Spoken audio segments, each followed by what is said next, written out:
vendo? Sim. Então, boa noite, sejam todos bem-vindos. Queria agradecer a presença de vocês, do pessoal do ABCW, também queria agradecer a presença da Jéssica e muita gratidão pela diretoria RN. Hoje a gente vai iniciar nosso trabalho e eu vou apresentar um pouquinho sobre o que a gente tem feito. Tá? A associação surgiu no dia 11 de outubro de 2021, foi até uns dias antes, lá na sala de espera do Leila. E a Jéssica foi quem conduziu esse trabalho, junto com a doutora Cíntia Salgado. Então, a Jéssica é um dos motivos, né, do nosso encontro, o encontro dos pais, surgiu essa associação.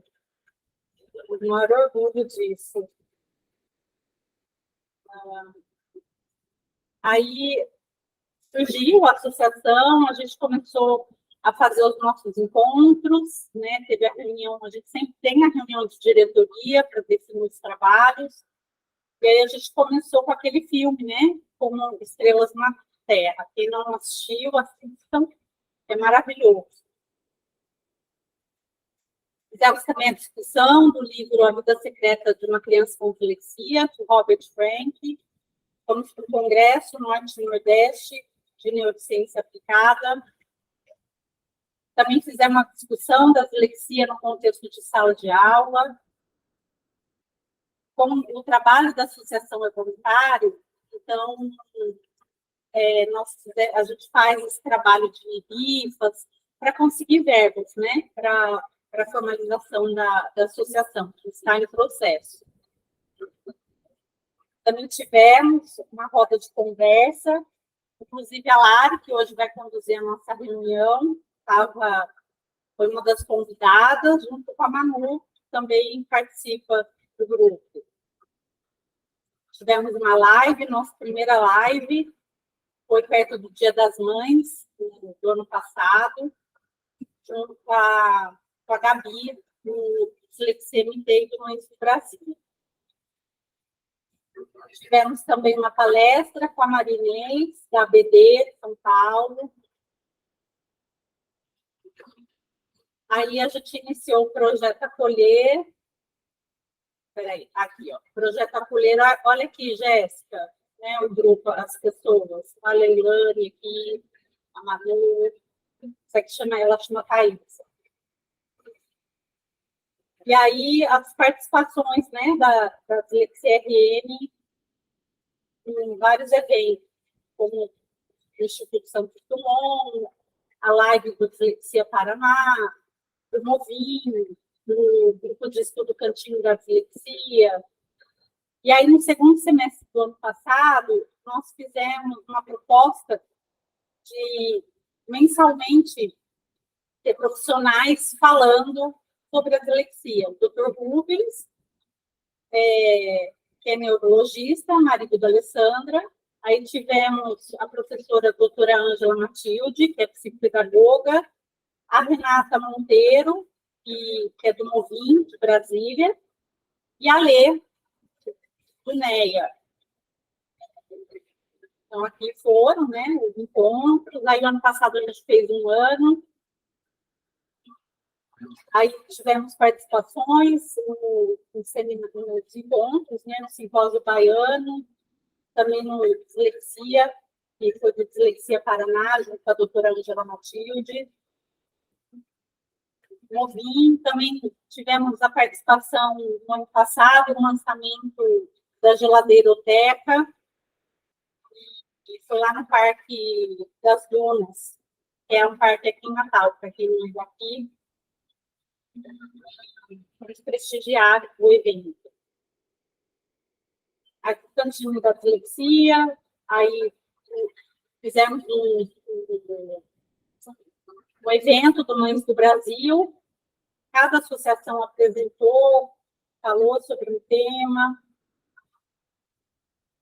Tivemos aqui com a Alessandra, falando sobre dislexia e psicologia.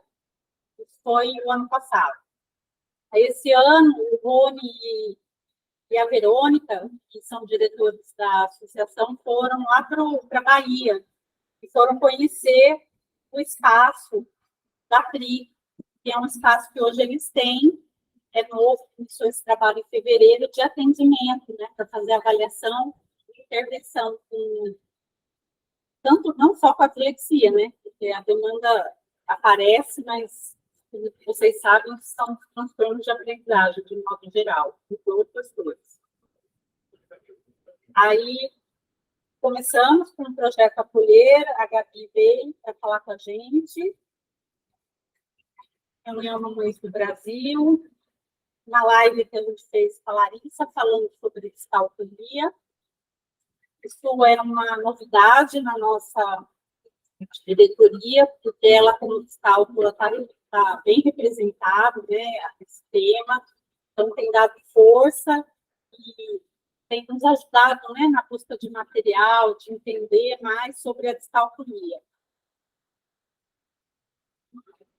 Participamos da reunião de organização da Semana da Atlexia, do acolhimento do novinho, e hoje estamos aqui com a Jéssica, como posso ajudar meu filho. Eu vou aqui interromper o compartilhamento. Para quem não me conhece, meu nome é Eliara, eu sou membro fundadora do Dislexia RM e gostaria que o pessoal da diretoria se apresentasse.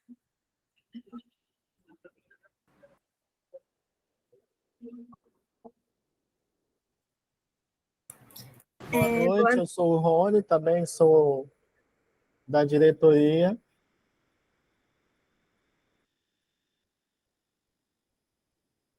Pode falar, Rony, pode falar. Sim, ouviram o que eu falei? Certo? Então, só para me identificar, sou o Rony, também sou membro fundador, né? Estamos nessa caminhada junto com a Eliana e estamos muito felizes, né? Com os novos integrantes aí, né? A Larissa, o Vitor, a Érica, e dizer para vocês que já já a Verônica está aqui. Ela está numa outra live, mas já já ela chega.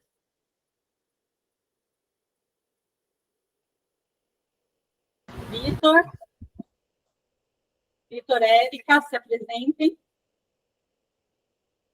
Eu pensei que era Larissa, mas já que você me chamou, então boa noite para todos. Me chamo Vitor, também faço parte da diretoria e estamos nesse movimento tão importante, né, que é ajudar a buscar mais informações e outras coisas mais importantes para os nossos filhos e filhas que têm descalculia e dislexia.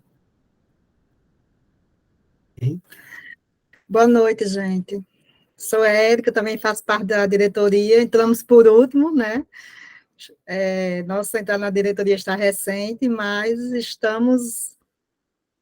estamos prontos para ajudar nessa caminhada, né? Tem muito o que se fazer. Já estão ajudando.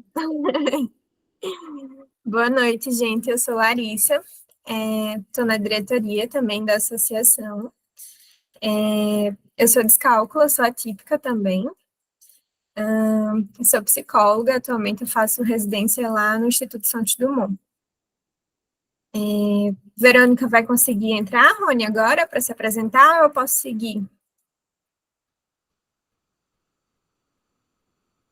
Claro, acho que pode seguir, né? Tá bom. Então, gente, eu que vou conduzir a reunião de hoje, e aí eu queria começar falando sobre as regras, né, desse momento. Então, o formato dessa reunião, ela será de palestra, né, não será permitido ligar o microfone sem autorização. É importante dizer que as perguntas e as dúvidas, né, que vão surgir ao longo da apresentação de Jéssica, escrever no chat, né, e no final a gente abre esse espaço para as dúvidas. E aí, caso a pessoa queira perguntar ou comentar, ela terá de 2 a 3 minutos. A palestra, né, ela irá durar 40 minutos. E aí, agora, eu queria que a gente abrisse as câmeras para que a gente pudesse tirar uma foto. Pode ser?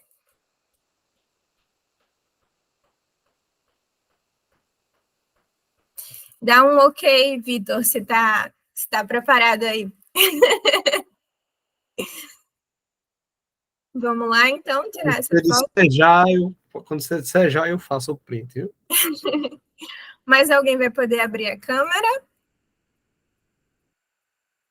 Não? Tá bom, então. Vamos lá. 1, 2, 3.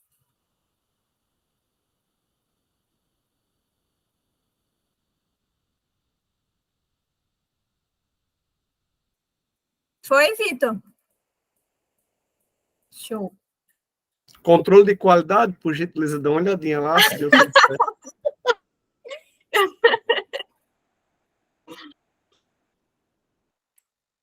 Tá ok ali? Tá bom, então. Eu vou fazer uma breve apresentação de Jéssica, a nossa palestrante de hoje. Jéssica, sinta-se à vontade para contribuir, assim, se eu tiver esquecido alguma coisa, se a gente tiver esquecido alguma coisa. Então, Jéssica, ela é fonoaudióloga infantil, ela é mestra em fonoaudiologia pela UFRN, e ela é membro, né, atualmente, do Laboratório de Linguagem, Escrita, Interdisciplinariedade e Aprendizagem, carinhosamente chamado de LEIA, ou Leia. E aí, fica à vontade, Jéssica, para começar a sua apresentação, tá certo? Quando faltar 5 minutos, a gente te sinaliza, tá bom? Tá certo. Pode sinalizar. Eu falo demais, vou tentar agilizar. Deixa eu só tentar aqui compartilhar logo com vocês.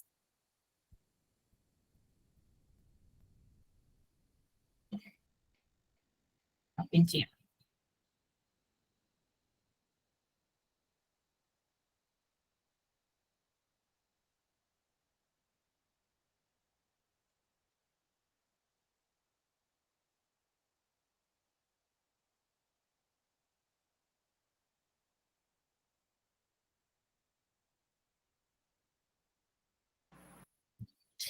Bem, eu vou falar um pouquinho para vocês sobre a ótica fonoaudiológica, né? Então, Rony, Verônica, Liara, Ale, eles tiveram um pouquinho disso daqui, porque, como bem foi falado, né? Eu faço parte, desde a graduação que eu faço parte do projeto, que antes era o projeto, hoje é um laboratório, é o LEIA mesmo, né? Essa brincadeirinha, esse trocadilho, né? As siglas formam LEIA.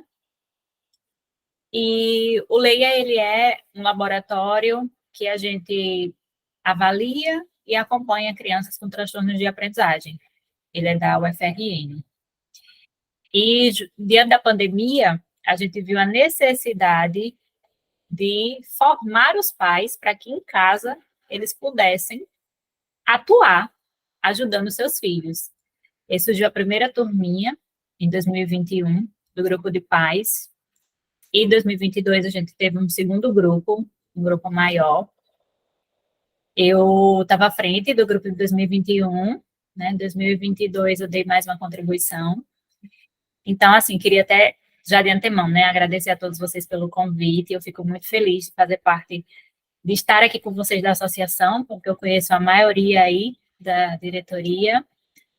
E também já quero também agradecer ao laboratório, né, por terem também permitido a gente trazer, porque o conteúdo que tem aqui tem pouquíssimas adaptações, então realmente foi um recorte do curso que eu trouxe. E é isso, vou falar um pouquinho para vocês, na prática, como a gente pode ajudar os nossos filhos disléxicos em casa.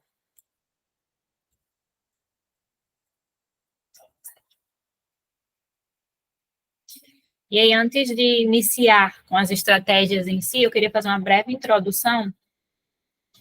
Acredito que muitos de vocês já sabem, né, diante de tantas outras palestras e diante de tantos estudos, que eu sei que os pais são bem interessados e acabam estudando mesmo sobre. Então, nós temos algumas habilidades que a gente chama de preditoras de leitura e de escrita, que são habilidades que, para a criança iniciar o processo de leitura em si e de escrita, ela precisa estar com essas habilidades em caminho de consolidação ou em consolidação. Então, às vezes a gente até escuta assim, meu filho tem 4 anos, já está sabendo ler, já está sabendo escrever, muitos pais até assim com o ego elevado por isso. E aí a gente estuda e vê que na literatura, a nível maturacional mesmo, cerebral, as crianças estão prontas para iniciar o processo de alfabetização após os 5 anos de idade. Por quê? Porque justamente essas habilidades preditoras, antes desses 5 anos de idade, elas estão sendo construídas passo a passo. Então, são muitas que são ditas na literatura, eu trouxe algumas aqui. Então, nós temos alguns processos cognitivos, né, maturacionais mesmo, a nível cerebral. Temos a questão da motricidade, a motricidade tanto geral como a motricidade fina. Para a criança conseguir escrever, ela precisa saber pegar no lápis para ter uma caligrafia boa, correta. A gente precisa de um vocabulário, eu preciso conhecer palavras, entender palavras e falar, né, e ter no meu vocabulário expressivo também, conseguir utilizá-las.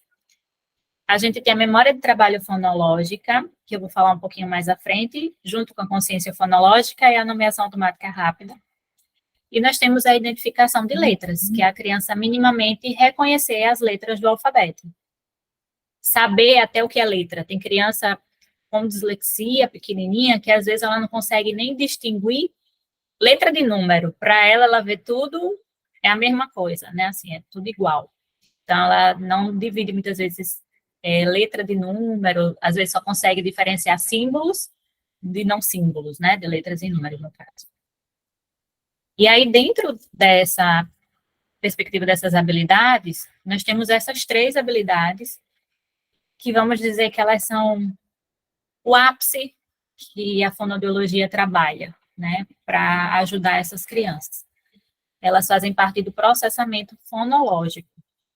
Então, o processamento fonológico, ele é formado pela consciência fonológica, pela memória de trabalho fonológica e pelo acesso ao léxico mental, que às vezes também pode ser chamado de nomeação automática rápida. E esse processo nada mais é, né, eu trouxe aqui até uma definição mais bonitinha, ele nada mais é do que a habilidade de analisar a fala, identificar desde as palavras individuais, as partes de palavras e sílabas, até os fonemas. Isso diz respeito à consciência fonológica.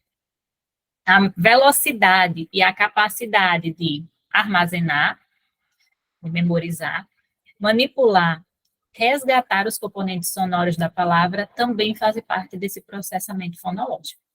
Então, para a gente deixar assim de uma forma mais clara o que seria a consciência fonológica, o que seria a memória de trabalho fonológico, o que seria o acesso ao léxico, eu trouxe mais divididinho.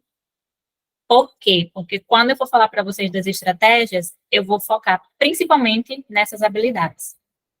Então, a consciência fonológica nada mais é do que eu não preciso ver a palavra. Mentalmente, eu consigo analisar e manipular essa palavra. Então, se eu digo que faca e vaca, que aí está no exemplo, né, a gente tá vendo, mas mentalmente, se eu digo faca, vaca, as 2 palavras têm 2 sílabas, mas tem uma diferença entre elas. Essa diferença está na primeira sílaba ou na segunda sílaba? E mentalmente eu consigo identificar que está na primeira sílaba e consigo identificar a diferença. Então, a diferença entre vaca e faca é a primeira letra, que uma é V, outra é F.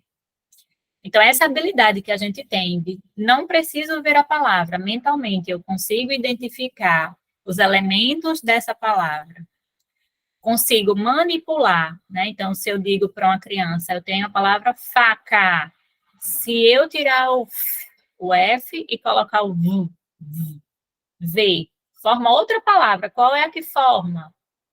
Então, essa habilidade da criança conseguir manipular mentalmente é conhecida como consciência fonológica.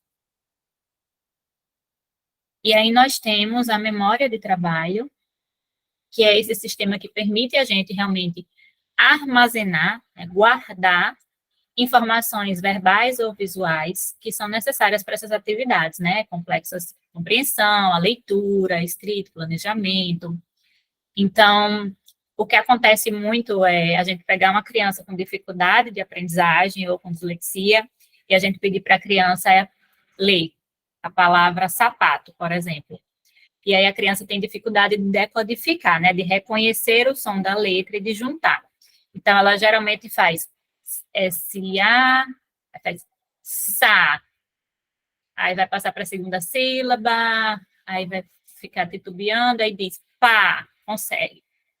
Tó. Aí a gente pergunta, que palavra você leu? A criança não lembra mais. Porque ela sobrecarregou a memória de trabalho fonológica dela por não conseguir decodificar direito. Então, quando ela estava guardando na memória dela a última sílaba, ela já esqueceu a primeira, então ela não consegue juntar para formar a palavra. E aí nós temos o acesso ao léxico mental, que nada mais é do que, eu brinco sempre que a gente tem a biblioteca interna e que homenzinhos trabalham no nosso cérebro. Então, eu explico até para as crianças, às vezes, assim. Quando a gente vai falar, quando a gente vai ler ou escrever, a gente, para ter uma fluidez, a gente precisa de uma rapidez. Então, eu estou aqui conversando com vocês. Para que as palavras venham na minha boca, eu preciso que esses homenzinhos trabalhem rápido e achem essas palavras. Então, acesso ao léxico nada mais é do que isso, né? Refere-se a essa facilidade, a velocidade de acesso às informações que já estão na nossa memória de longo prazo, que são aquelas informações que a gente já tem no nosso léxico. Né? O léxico é isso, as palavras que a gente já tem na nossa mente, que a gente já está guardado, não são palavras mais novas, são palavras que a gente já tem guardado. Então, a gente precisa dessas 3 habilidades e de outras, mas essas 3, elas são pré-requisitos bastante importantes para que a criança desenvolva bem a leitura e a escrita. E aí, os pais que participaram do grupo lá da gente do Leia, eles viram que, basicamente, as estratégias que a gente dava na prática eram relacionadas a essas habilidades, principalmente a consciência fonológica. Por que, principalmente, a consciência fonológica? Porque a consciência fonológica, ela é subdividida. Então, dentro da consciência fonológica, eu tenho subhabilidades. Rima.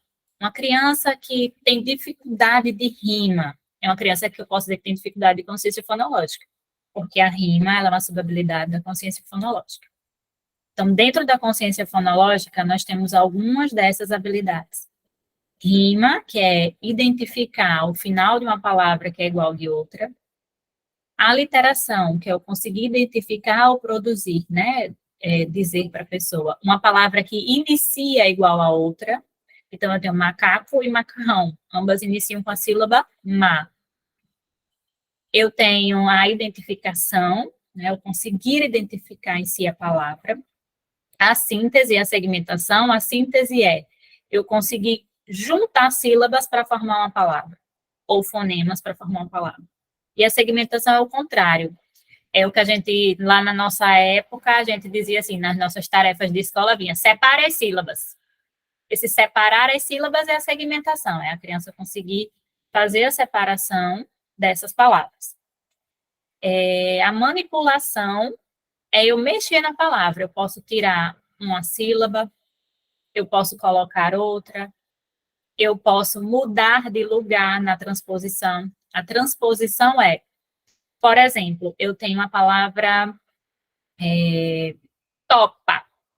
Se eu troco as sílabas de lugar, coloco o to para trás e o pá para frente e formo outra palavra. Formo a palavra pato. Aí eu só queria lembrar uma coisa. Todas essas subhabilidades fazem parte da consciência fonológica. E na frente eu disse que a consciência fonológica é a habilidade que a gente tem sem precisar a gente ver a palavra. Então, tudo isso aqui, a gente começa a fazer com que a criança desenvolva através do som e da análise na consciência fonológica, sem necessariamente precisar ver a palavra. E aí ela pode ser tanto a nível silábico, como eu falei naquela hora, né, uma aliteração de macarrão e macaco, mas eu também posso ter essas habilidades a nível fonêmico. Então, a abelha começa igual a amor. Ambas começam com o fonema A. E aí, eu trouxe para vocês algumas estratégias de como a gente pode estimular em casa, na prática. Jéssica, tipo assim, eu vou imprimir isso aqui, eu vou fazer. Ou eu vou usar o material que eu tenho em casa, mas eu vou fazer igual. Dá certo, tá? Então, eu trouxe mais baseado na consciência fonológica, na fluência de leitura, na compreensão leitora e na escrita.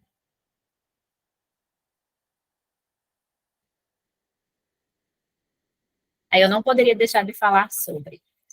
A maioria das estratégias que eu vou trazer aqui de consciência fonológica fazem parte desse material, que é o Leia no Planeta Leitura, que é um material de consciência fonológica para famílias. Ele tem atividades para as crianças, com todas essas subhabilidades. Esse material, ele foi resultado do nosso mestrado, né? Eu sou uma das autoras. É muito bacana, Larissa. E ele é totalmente gratuito, né? Vocês podem baixar ele pelo link que tem na biografia do Leia, né? O @LeiaUFRN, dá para fazer o download. Ele tem muitas. Vamos pensar do descalço. O link para baixar está no Instagram do Leia, esse @LeiaUFRN. Botei até aqui assim, ó. Tem a mãozinha, logo lá na biografia vai ter acesso ao e-book Leia no Planeta Leitura. E aí vocês conseguem baixar. Eu posso até mandar depois para vocês divulgarem, eu não sei se tem um grupo, enfim. Viu, Eliara? Mas é para vocês baixarem, porque ele vai direcionar vocês para o linkzinho do Docs, né? Eu acho que é do Docs. Ele vai perguntar algumas coisas e no final vocês baixam. Totalmente gratuito e é um material super bacana, é só imprimir e fazer com as crianças. Vocês vão ver aqui, eu trouxe algumas atividades que tem dentro do e-book.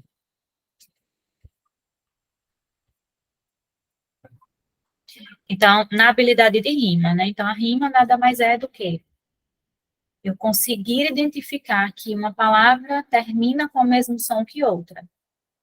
E aí, no Léo lá, né, quando eu falo Léo, é o e-book, tá, gente?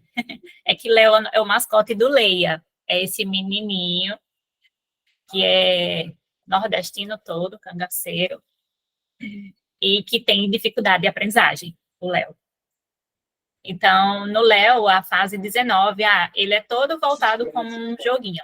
Então, ele tem fases, a criança vai avançando de fases.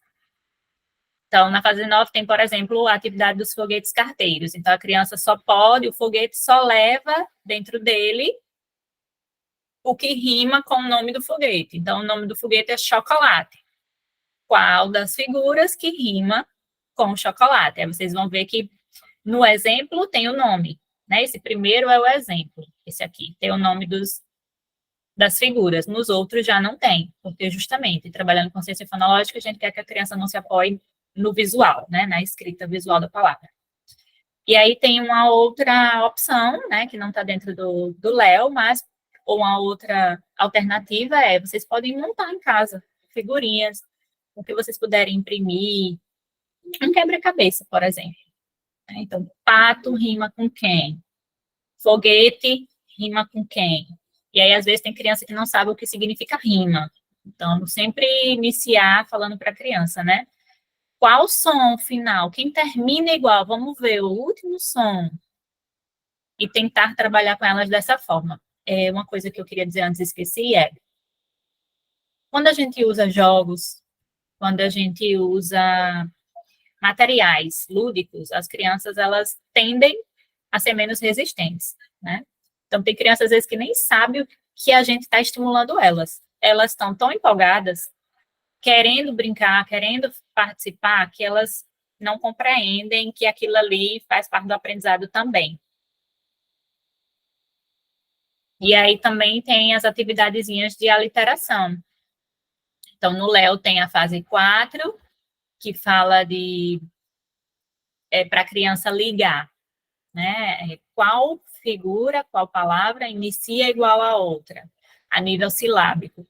Vocês vão ver, quando vocês baixarem o Léo, que ele vai ter tanto atividades a nível silábico como fonêmico, porque ele traz tanto atividades mais simples para as crianças que estão iniciando, como algumas atividades um pouco mais complexas para algumas crianças que já estão mais avançadas. Então, tem essa atividade de ligar, né, a palavrinha que começa igual a outra, e aí a gente trouxe também aqui uma outra opção, que é o joguinho da memória. As crianças gostam bastante, eu uso no consultório, inclusive. Joguinho da memória tanto para rima como para aliteração. Que aí eles pensam que é para achar figura igual, aí a gente explica, né? É igual o som, quem começa, quem termina igual. É bem bacana também. Para segmentação, no Léo, tem o repartindo do bolo, então tem uma historinha, né, de que foi feito um bolo, e aí tem que separar, repartir esse bolo em pedaços, de acordo com a quantidade de sílabas que tem nessas palavras. Então, a criança vai lá marcar, né, mamão, tem quantas sílabas? E a criança vai marcar. E tem essa outra opção também, que é da criança, tanto ela pode colocar o número das sílabas que ela apontou, como ela pode escrever, né, se for uma criança maior, que já saiba, escrever também a palavra. Então, segmentação, lembrando que é separar sílabas ou fonemas. A manipulação, que eu tinha dito a vocês que poderia ter exclusão ou adição.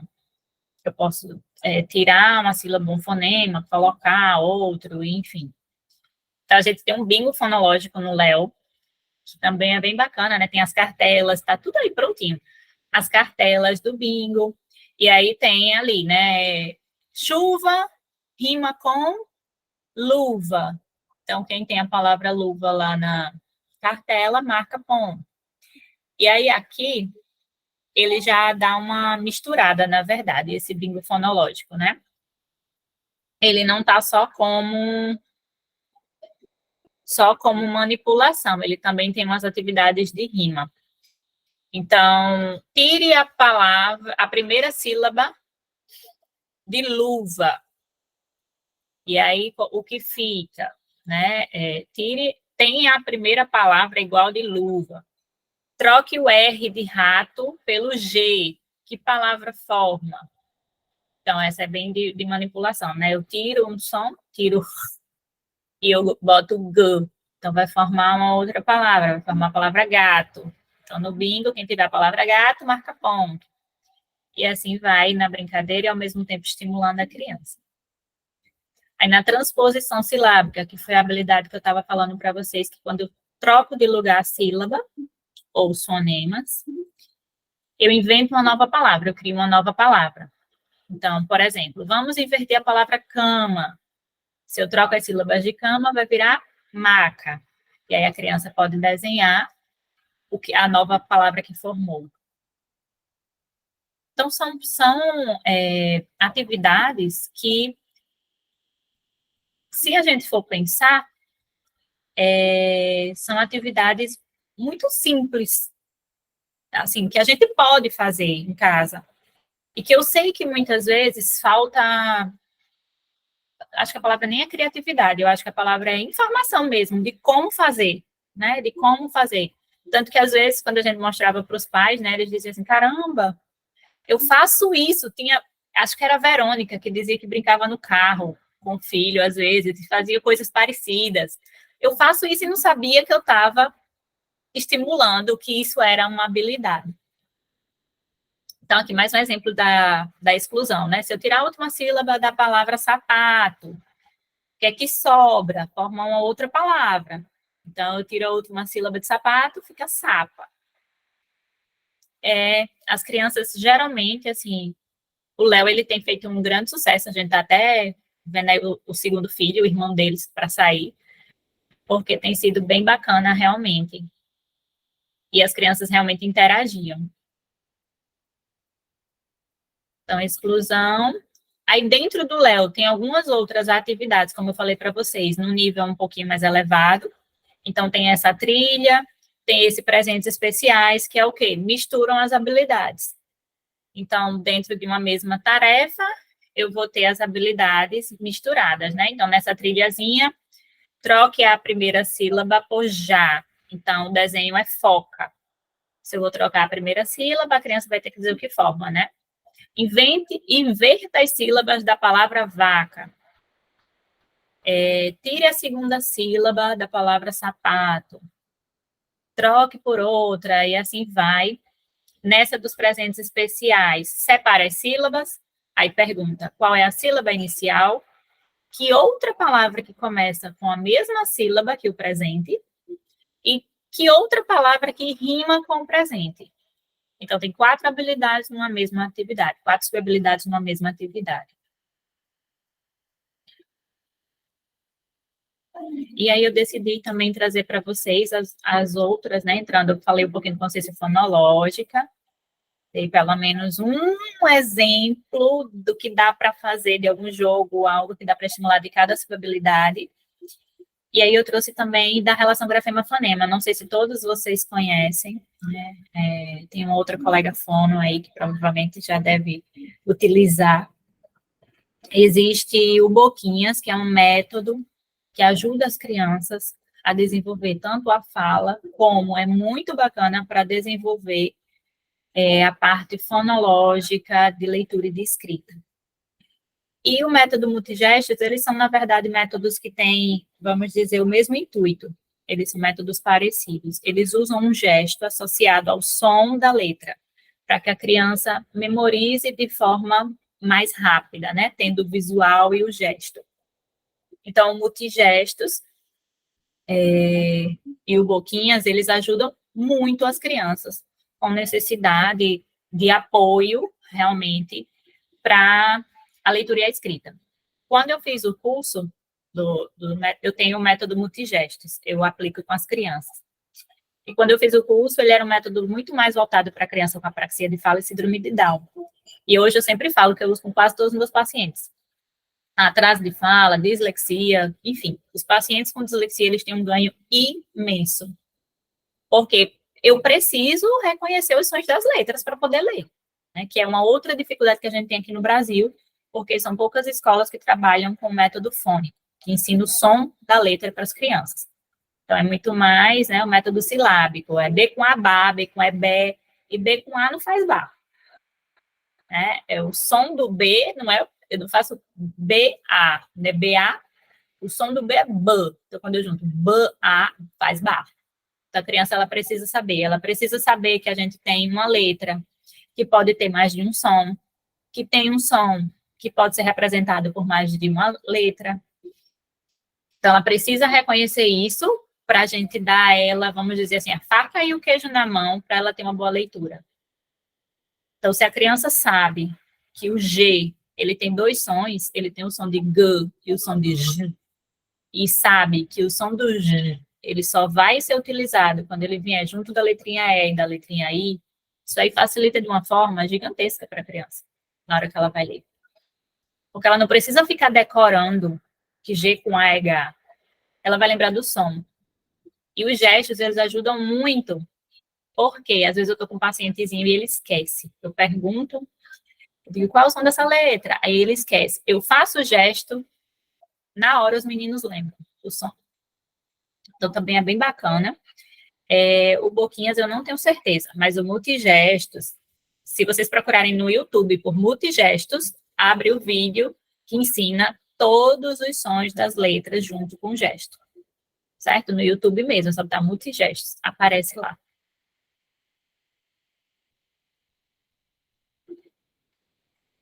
E aí, né, assim, eu sei que aqui posso ter crianças que estão iniciando, que ainda precisa de muito apoio na consciência fonológica, mas posso ter criança que já tem uma consciência fonológica mais ok e precisa estimular já a questão da fluência leitura, que até no nosso grupo do Leia a gente fazia essa divisão, né? Existiam sempre 2 grupos, um grupo era mais voltado para as crianças que precisava mais da base, dessa parte de consciência fonológica, e outro nessa parte mais de fluência leitura.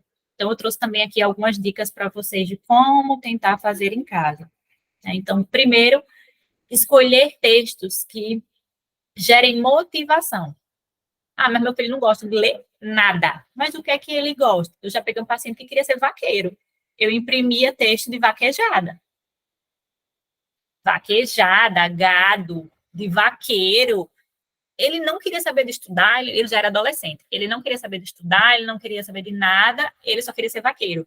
Então, eu levava para ele textos curtos sobre o que ele gostava, porque pelo menos ele ia se interessar pelo assunto. Então, quando a gente lia o título, eu já perguntava, você sabe sobre isso? Ele trazia alguma coisa, a gente ia lendo, ia trocando. Então, escolher textos que sejam motivacionais para as crianças, textos pequenos, né? Nessa parte aqui a gente está falando de fluência leitura, por isso que tem de 100 a 200, porque subentende que é uma criança que minimamente lê, mas precisa aumentar a velocidade e precisa aumentar, vamos dizer assim, a certeza do que está lendo, né? Não ter tantas trocas no que está lendo. E textos, claro, que seja de acordo com a idade e escolaridade. Não adianta eu querer pegar um texto filosófico para a criança, por mais que ela goste, porque aí a gente já sabe que vão ter palavras que não vão estar no vocabulário dela, são palavras mais difíceis, palavras maiores, e que a criança vai engasgar e que isso vai deixar ela ainda mais frustrada e paralisar mesmo a criança, muitas vezes. E aí tem algumas técnicas que dá para usar para que a gente possa fazer com que a criança cada vez mais se interesse e melhore nessa fluência. Então, eu peço até desculpa, eu tentei o máximo possível, eu não gosto muito de texto em slide, mas eu queria trazer esmiuçado, assim como a gente fez no projeto, né, no grupo de pais, porque realmente explicar o passo a passo. Então, a gente pode ter a leitura assessorada, onde a criança e o responsável, né, o acompanhante dele, vai ter o texto.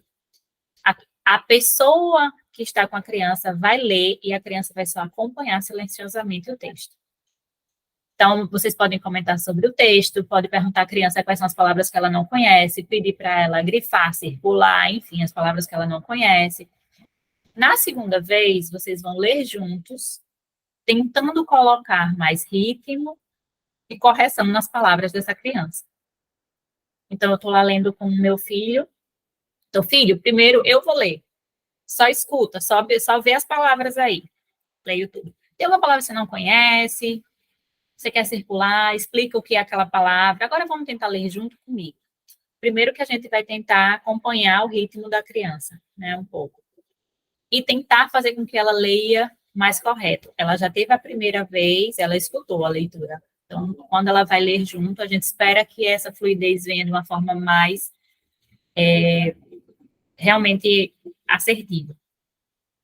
Tem a leitura em pares, que aí a criança ela não vai ter isso dela escutar primeiro, mas o único texto vai estar entre os dois, entre a criança e a mãe, o pai, e eles vão ler juntos.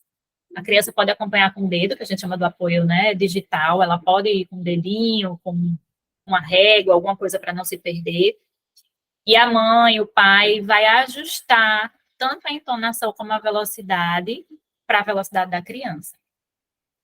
Nas partes mais difíceis, a mãe vai dando apoio e vai aumentar a voz, vai passar, né, a voz por cima da criança para ela entender que ela consegue.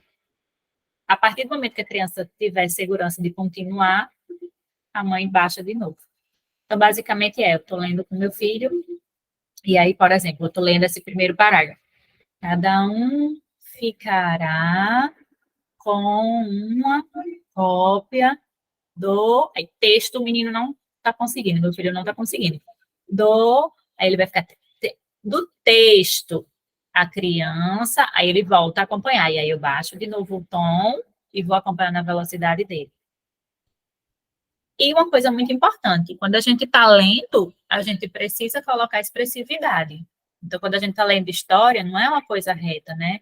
Eu não digo, era uma vez uma princesa que vivia presa num castelo. Um dia, sua mãe saiu e ela pulou da torre. A gente não lê assim, né? A gente precisa de expressividade. Era uma vez uma linda princesa que vivia em um castelo.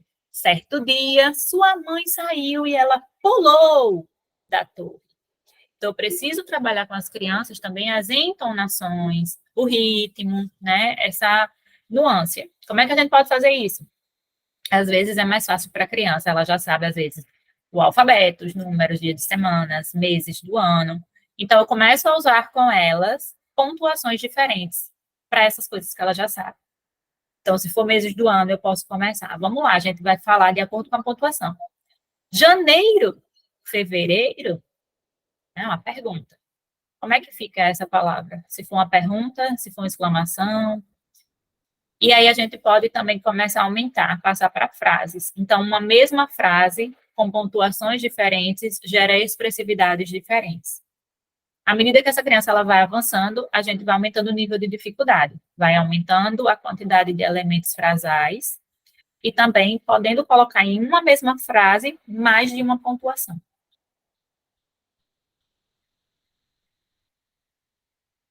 Aí a gente entra na parte da compreensão leitura. Tem muita criança que tem uma consciência fonológica ok e já consegue ler minimamente.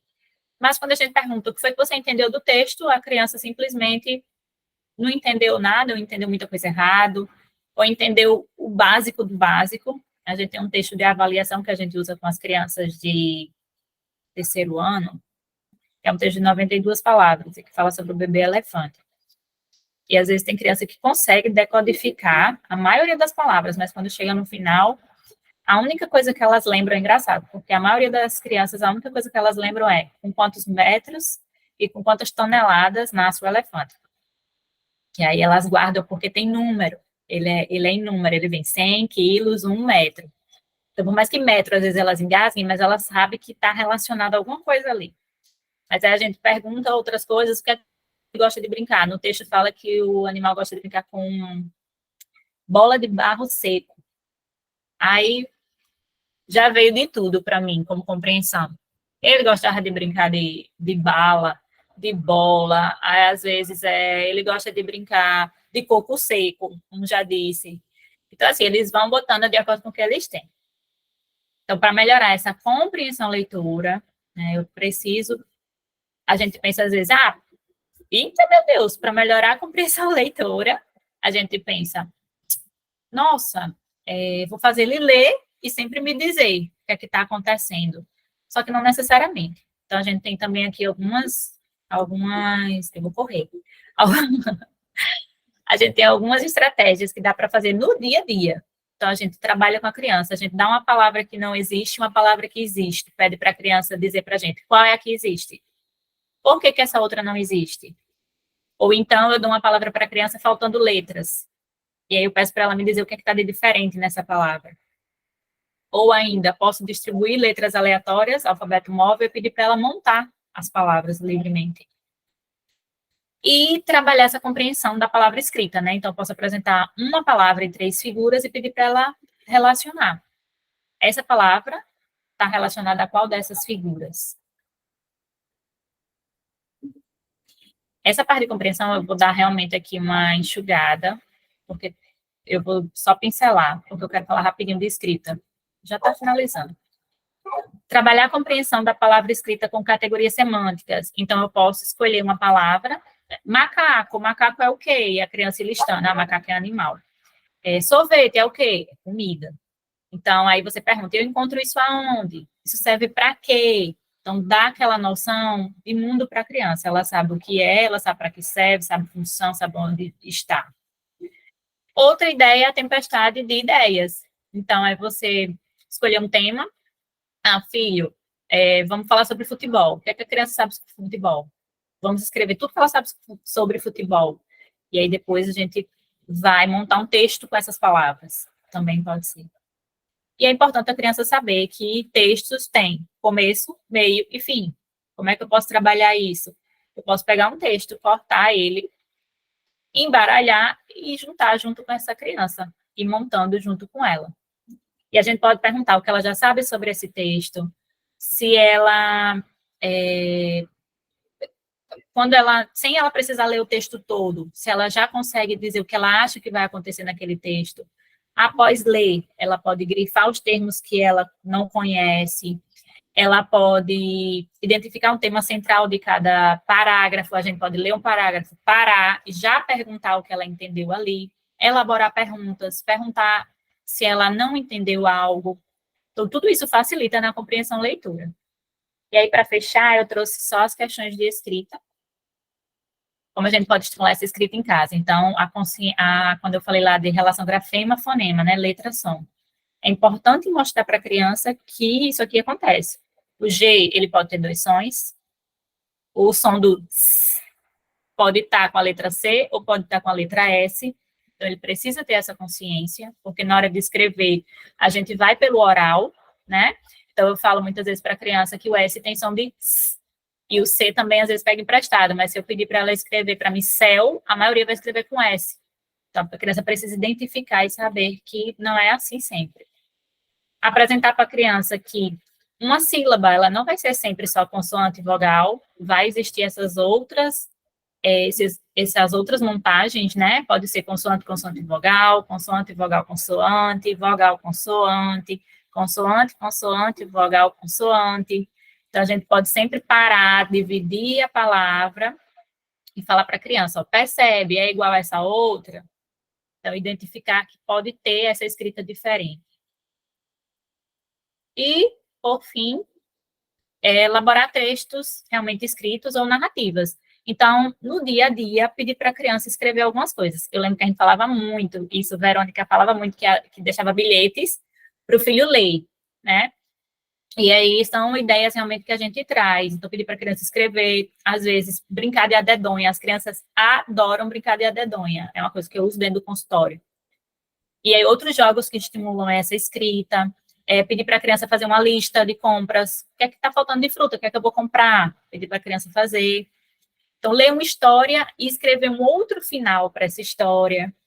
Ou mudando personagens, profissões de personagens, local. Enfim, dá para fazer tudo isso que tem aí, né? Tem aqui a adaptação da técnica de close. A técnica de close é aquela que você escreve uma frase, mas você deixa um espaço. Então, o gato e o rato saíram, tararã, cedo. E aí a criança tem que complementar, né? Sortear algumas figuras e elaborar um texto para ela. Ou utilizar ainda mapas mentais para poder ajudar nessa escrita. Gente, eu tive que dar uma corridinha, né? Mas, assim, eu tentei trazer realmente algo palpável, né? Que era o que a gente fazia lá com os pais. Então, sempre quando terminava nossas reuniões, eles tinham um dever de casa para fazer com os filhos. E era isso, né? Muito disso aqui, eram essas atividades. Então, eu peço desculpa se não ficou muito claro alguma coisa, mas eu estou aberta, né, para as perguntas. Eu vou dar uma olhada aqui no chat também. Mas é isso, eu queria agradecer mais uma vez e deixar essa frase, que eu acho que é uma frase que tem me inspirado bastante ultimamente, que é: se uma criança ela não pode aprender da maneira que ela é ensinada, é melhor ensiná-la da maneira que ela pode aprender. Muito obrigada. Obrigada, a gente que agradece, Jéssica. Fiquei emocionada com sua frase. Ela faz muito sentido para mim.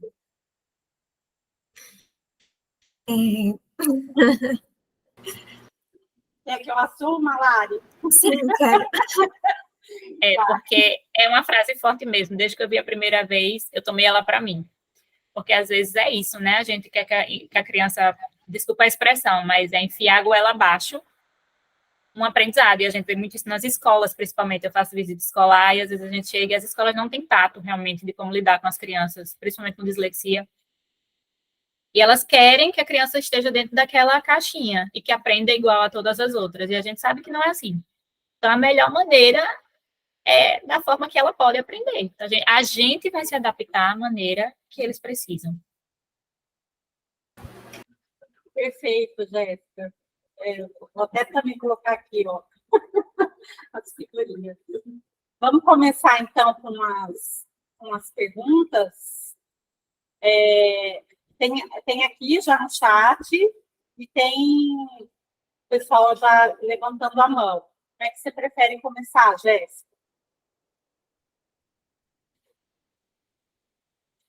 Vocês que sabem, assim, para mim tanto faz. Eu estava lendo aqui o chat, mas se a pessoa que levantou a mão quiser ir falando, pode ficar à vontade. Tá, então, vamos começar aqui pelo... Quem que levantou a mão? Foi Vitor?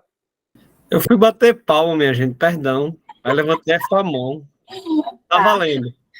Bater a palma lá em cima, né? Obrigada. Então, vamos começar com as perguntas aqui do chat. Deixa eu ler. Tem os comentários. Tem que fazer. Tem umas dicas, você viu, né, Jéssica? Tem que fazer para descálculo também, né? Larissa já está cobrando, né? Vou falar com você. Muito bem. Aí aqui, ó, a Lari colocou para acessar, né, o material do link, Léo. maravilha, Lari. Esse Aí, mesmo, gente. tem uma pergunta aqui. Eu acho que você respondeu, mas se você é a Karina, do família Dislexia Pernambuco, perguntou, né, da Boquinha. Você comentou, né, que tem um material no YouTube, né? Isso, perguntou se tem no Leia, não é isso, Boquinha? Na verdade, assim, dentro do Leia, nas terapias do Leia, não é utilizado nenhum desses métodos em si. A gente ensina relação grafema-fonema, mas até enquanto eu estava na parte de intervenção do laboratório, a gente não usava muito. Eu confesso até que agora eu estou mais na área de pesquisa, eu não estou tão dentro da parte de intervenção. Então, não sei se já se começou a ser usado algum. Mas, na minha prática clínica, o Boquinhas e o Multigestos, como eu falei, eles são bem próximos, mas eu acabei fazendo o curso do Multigestos, então eu uso bastante o Multigestos. Mas essa mesma imagem que vocês estão vendo, tem na internet, no Google mesmo, tem do Boquinhas, certo? Eu só não sei dizer se tem o vídeo, como o Multigestos tem, que tem o vídeo, mostra a letra e tem o som. Aqui tem uma pergunta depois, após qual idade mínima e qual idade teto vocês usam o Léo? Tá, o Léo, na verdade, eu vou só explicar rapidinho. O Léo, na verdade, ele foi fruto do mestrado, né? E o mestrado, o meu foi um recorte de um projeto guarda-chuva de Cíntia. E o que era esse projeto? Foi um estudo que foi feito associado ao FRN e Harvard com crianças em processo de alfabetização em vulnerabilidade social. Então, foram pegos 4 escolas municipais aqui de Natal, de regiões diferentes. Desculpa, a gente tentou 4, mas uma não deu certo, porque a gente ficou com 3 escolas. E aí a gente acompanhou, fez um estudo longitudinal dessas crianças, saindo do CEMEI, né, saindo do ensino infantil, até o 2º ano do fundamental. Então, a gente acompanhou essas mesmas crianças, a gente foi junto com elas, a gente saiu do CEMEI com elas, elas foram para a escola, a gente seguiu elas na escola.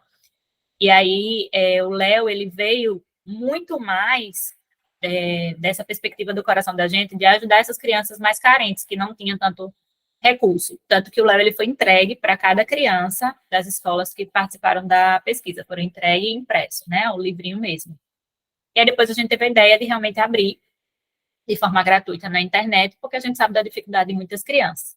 Então, assim, eu não consigo dizer mais ou menos uma idade, porque a realidade que a gente tem hoje às vezes eu tenho crianças de 12 anos, por exemplo, que não sabem rima.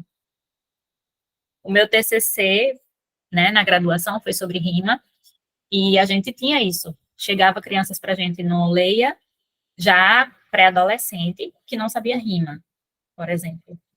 Então, a idade mínima, eu poderia dizer que, por volta dos 4 anos, a gente já começa realmente, né, a induzir mais, a estimular mais essas habilidades nas crianças, mas o teto, eu diria que vai realmente pela dificuldade. Aí, deixa eu só ler o resto que ela falou aqui, né?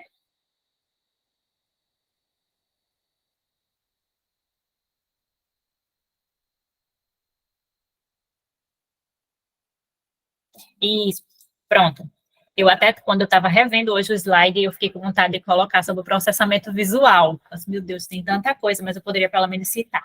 Porque, de fato, os estudos, eles vêm mostrando bem mais, né? E existe também a dislexia visual, a dislexia fonológica e a dislexia visual.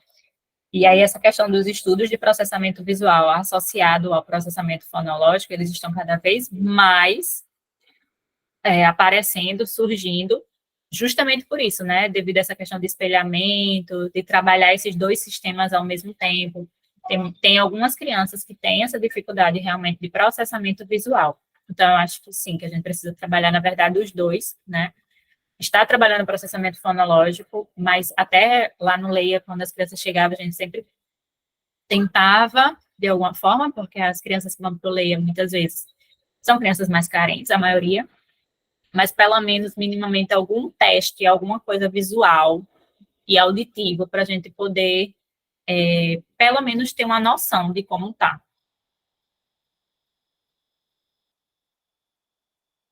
Tem mais alguma? Eu estou meio perdida.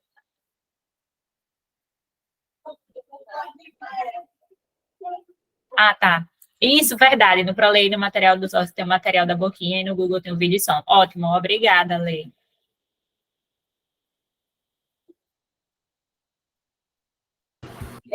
Acho que respondendo às perguntas aqui do chat, alguém mais gostaria de fazer pergunta? Verônica, você tem, né? Você está com a mão levantada, fique à vontade.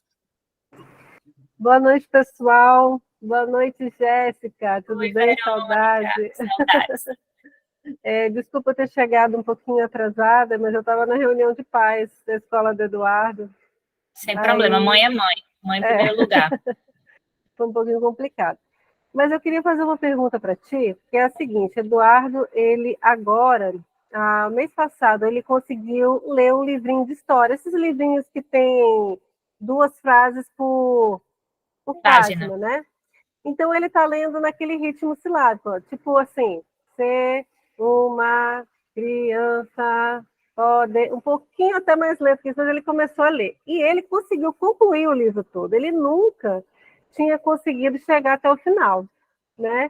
E ele está muito curioso agora, né? Ele percebe que conseguiu desenvolver algumas coisas, né? E ele chega muito para a gente: ó, mãe, eu consegui ler isso aqui e tal. E ele gosta, ele vibra junto com a gente, cada vitória dele mesmo, né? Cada acerto. Eu queria saber se, para essa idade, né, de 14 anos, agora, nesse estágio que ele está, se tem alguma coisa que eu possa fazer para que não fique monótono, sempre aquela mesma leitura, né? Uhum. O que eu posso acrescentar? O que eu posso fazer para ajudá-la a desenvolver mais a questão da leitura? Eu acho que a gente precisa trabalhar um pouquinho da fluência, né? Ele está começando a ter mais interesse, porque, assim, às vezes, um pré-adolescente como ele se irrita até de estar lendo, assim, mais lento, né? Então, claro, continuar trabalhando as questões das habilidades preditoras, porque foi até algo que eu acho que eu não deixei muito claro, mas as habilidades preditoras, a criança começa a ler, elas não somem, pelo contrário, é uma retroalimentação, quanto melhor eu fico na leitura, melhor eu fico nas habilidades que são preditoras. Quanto melhor são nas habilidades preditoras, melhor eu fico na leitura. Então, assim, o acesso ao léxico mental, a nomeação rápida, ele está diretamente também ligado à fluidez leitora. Então, dá para fazer um trabalho de acesso ao léxico. Como é que se faz? A gente usa pranchas. Eu ia até trazer o exemplo, eu não trouxe, porque ia ficar muita coisa. Mas tanto na avaliação como na intervenção, a gente usa em uma folha A4 deitada. A gente escolhe, por exemplo, 5 cores. Essas 5 cores, elas vão se repetir 10 vezes. Vão ficar 5 elementos. Elas vão se repetir de forma aleatória. Então, eu vou ter amarelo, verde, vermelho, azul e preto. Aí, depois vem verde, amarelo, preto, azul e assim vai. E aí, eu começo a cronometrar. Filho, você vai dizer o mais rápido que você conseguir para mim o nome dessas cores, em ordem de leitura, da esquerda para a direita, de cima para baixo. Então, chegou ao final da primeira linha, ele desce para a esquerda, o início da segunda linha. Vamos lá, você vai dizer o mais rápido que você conseguir. Se você errar, você pode corrigir. Se você não lembrar, você pode pular aquele item, mas você vai tentar fazer. E aí você vai cronometrar. Em geral, as crianças gostam muito dessa atividade. porque eu digo sempre que é uma atividade de velocidade. A gente vai aumentar a velocidade deles. Então, hoje ele fez. Aí amanhã você vai, antes da leitura, alguma coisa você vai pegar, você vai fazer de novo. E aí ele vai tentando se superar. Quanto menor o tempo dele, melhor ele está ficando. E aí, junto a isso, eu trabalharia essas diquinhas de fluência, né? De ler junto com ele, de trazer textos mais ainda motivacionais, já que ele está assim, né, sedento, ele está querendo ler, mas procurar realmente textos que sejam com palavras mais simples, palavras mais frequentes, mais simples, para ele poder cada vez mais ter essa segurança de que ele está conseguindo. Para ele perceber que ele dá conta de ler, né? Exatamente. Trazendo as palavras mais simples, o texto mais Exatamente, simples, né? exatamente. Fala. Isso. Tá certo. Obrigada, amor. Nada, saudades. Saudade. Fone. Jéssica, nesses avanços que o Marcos Eduardo está dando, essa semana não, desculpa, há uns 15 dias, 20 dias atrás, ele fez uma coisa que ele nunca tinha feito, ele me corrigiu na escrita. Olha só o nível. Pois é. Então, assim, eu sempre, desde de que ele começou a frequentar a escola, né, a partir do primeiro ano, eu fui o ledor e o transcritor, eu escrevo e depois ele copia, né? Eu vou, estudo com ele, depois que ele fez toda a parte de estudo, eu vou, porque ele tem que responder as atividades para levar para o colégio, né? Eu vou, escrevo e passo para ele copiar, né? Depois que a gente fez todo o trabalho. E uns 15, 20 dias atrás, eu escrevi a palavra que-u-é, com 2 que-u-é. E aí ele veio e me procurou. Pai, isso aqui tá certo? Eu falei, o quê, filho? Tá sim, nem olhei, né? Tá sim, porque eu não imaginei que ele estava querendo isso, né? Eu falei, não, tá certo sim, eu já li, já vi que tá certo. Ele falou assim, não, isso aqui, ó. Aí ele mostrou para mim. Aí eu falei, você tá falando esses 2 que? Tá certo esses 2 que. Então, assim, é um avanço para a gente muito grande, né? Talvez para quem não tenha filho com dislexia, isso, né, seja insignificante, né? Mas para a gente é um avanço muito grande, porque eu falei, gente, ele está me corrigindo, né? Exatamente. Ele está. E antes, eu sempre falava para quem me procurava, eu sempre falava o seguinte: olha, o Eduardo, ele copia o que eu escrevo, mas se eu, por exemplo, desenhar uma coisa lá que não é uma letra, fazer um garrancho, uma garraçura, seja lá o que for, ele vai copiar como se fosse uma letra. Ele não faz a diferença das letras do alfabeto do que eu estou fazendo lá. Às vezes, um desenho aleatório qualquer, que lembra uma letra, ele copiava, sem nem questionar. E agora não, ele está fazendo isso. Que tipo de percepção eu posso ter sobre esse avanço? Rony, eu fiquei muito feliz, porque eu lembro exatamente de você dizer isso, que ele não conseguia identificar, diferenciar símbolos de letra, de número, de nada, ele fazia exatamente igual, ele não tinha, vamos dizer assim, o raciocínio, a atenção, quando ele ia fazer a cópia, era a cópia mesmo, a xerox, papo.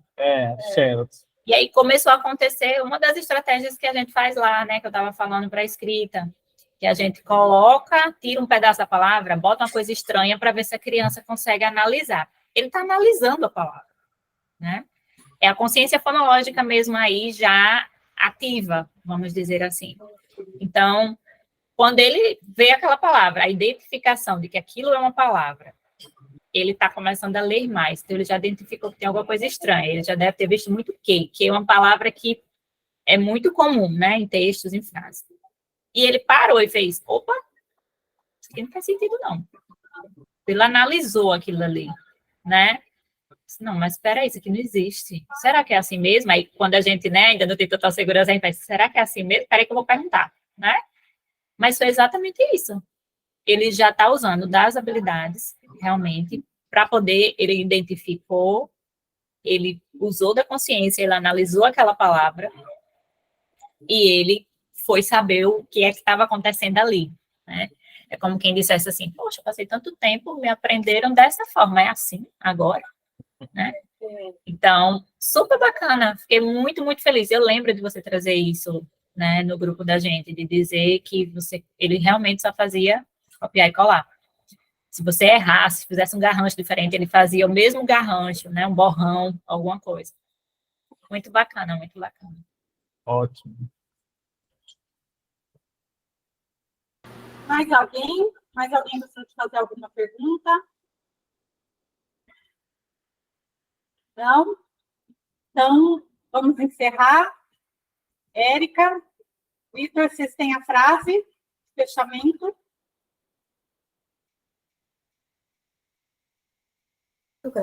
Tenho sim, Eliara. Até porque eu acho que eu escolhi amor, que é uma virtude. Eu acho que é muito amor a causa da dislexia e da descalculia. É amor de profissão também, quando nós temos inúmeros profissionais aqui hoje abraçando essa proposta de capacitação. Me sinto honrado juntamente com a Érica. A Érica está aqui, eu sou o porta-voz dela, tá? Em estar com vocês aqui hoje, tendo essa oportunidade de me qualificar como pai, né? E ela como mãe.